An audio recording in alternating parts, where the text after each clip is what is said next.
যারা বিচার সংস্কার নির্বাচনের পথরেখাকে ভুলণ্ঠিত করতে চান, নির্বাচন পিছিয়ে দিতে চান, তারা বাংলাদেশের জাতীয় স্বার্থের বিরুদ্ধে দাঁড়িয়ে।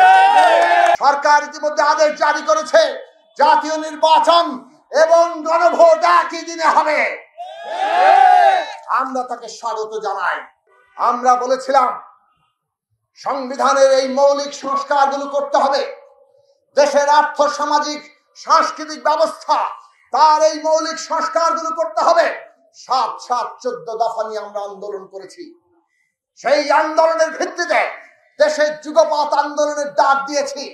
আমরা উদ্যোগ নিয়েছি রাষ্ট্র ব্যবস্থার মৌলিক সংস্কার, মেরামত, রূপান্তর, নতুন বন্দোবস্ত, এই সবটাকে লক্ষ্য করে ফ্যাসিবাদ বিরোধী আন্দোলন করতে হবে।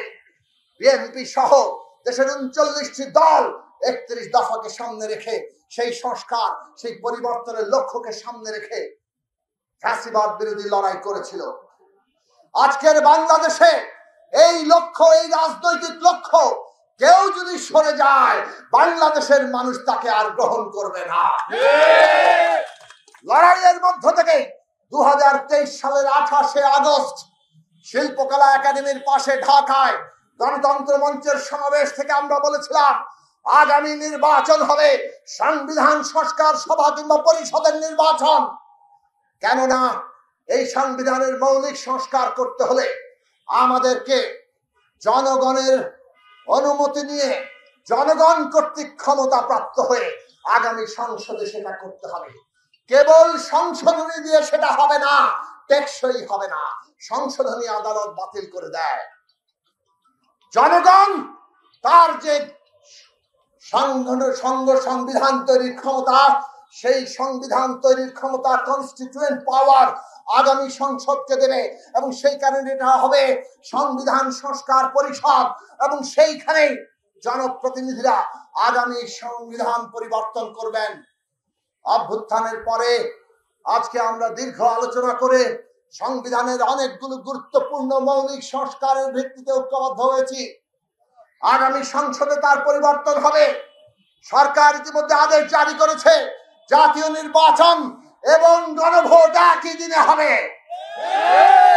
আমরা তাকে স্বাগত জানাই এবং একই সাথে বলি, জুলাই জাতীয় সনদ বাস্তবায়নের ক্ষেত্রে কেউ যাতে ঐক্যে কোনোভাবে ফাটল ধরাতে না পারে, তার জন্য আপনাদের সদা প্রস্তুত, সদা সতর্ক এবং সদা চেষ্টা করে যেতে হবে।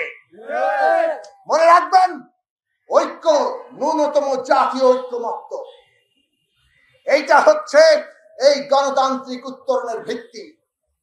আর এই ভিত্তির উপর দাঁড়িয়ে বিচার সংস্কার, নির্বাচন, তার যে পথরেখা, ফেব্রুয়ারির মধ্যে সেই পথরেখাকে সফল করতে হবে।